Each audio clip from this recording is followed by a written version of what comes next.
Mais une suspension en Europe montre vraiment à quel point notre gouvernement a été pathétiquement faible.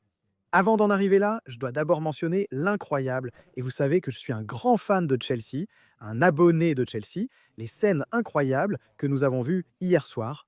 Non seulement Chelsea remportant la Coupe du Monde des clubs, mais aussi voir Trump là-bas, c'était assez surréaliste pour Chelsea. Quant au conseil du Parti réformiste, à mon annonce que je me présente, merci encore à tant d'entre vous pour vos gentils messages de soutien. Pour clarifier, à ce stade, j'ai besoin que les présidents de section me soutiennent, et s'ils veulent le faire, vous pouvez me contacter à michaelamiver.com. Je sais que certains d'entre vous ont déjà contacté les présidents de sections locaux du Parti réformiste et les ont encouragés à me soutenir. Merci si vous l'avez fait. Mais s'il vous plaît, soyez toujours polis si vous le faites, et si je passe les différentes étapes et que je suis sur le bulletin de vote, alors si vous êtes membre du Parti réformiste, vous pourrez voter pour moi si j'arrive au bout de ce processus. Maintenant, en ce qui concerne ce qui se passe au sujet de la migration illégale, eh bien sûr, nous savons que notre propre gouvernement a été lamentablement laxiste et a permis cela, et que le Parti travailliste est pareil que les conservateurs. Et bien sûr, nous avons l'avantage d'être en dehors de l'Union européenne. Nous aurions aussi dû quitter la Cour européenne des droits de l'homme il y a des années, au lieu de simplement voir un gouvernement conservateur se plaindre pendant des années sans rien faire. Pour comparer la faiblesse de notre gouvernement aux autres, prenons l'exemple du gouvernement polonais. Suspendre le droit des personnes de demander l'asile, celles qui arrivaient en tant que migrants illégaux à travers leurs frontières avec la Biélorussie.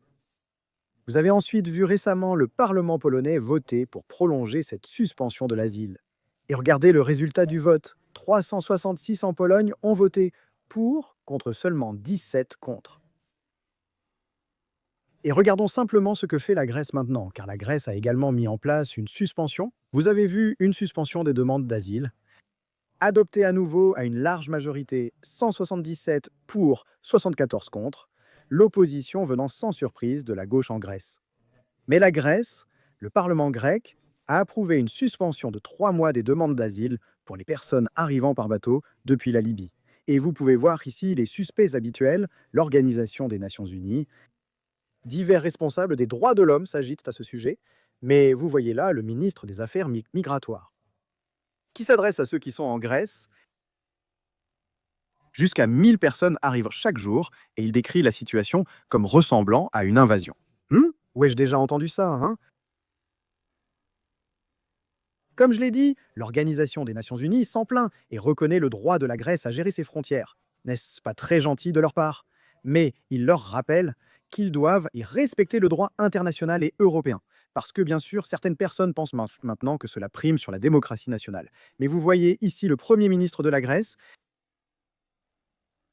disant qu'il cherche à collaborer avec les gardes-côtes libyens, les gardes-côtes grecs, pour repousser les bateaux, et parlant d'une situation d'urgence, exigeant clairement des mesures d'urgence, et disant que le gouvernement grec envoie par ils disent un message ferme, que la route vers la Grèce est en train de se fermer, mais je pense que vous pouvez comparer cette réponse-là aux excuses sans fin et à l'échec total du Parti travailliste comme des conservateurs à faire quoi que ce soit à ce sujet, ce qui consiste fondamentalement à rendre très clair que personne venant par cette route ne pourra demander l'asile ici.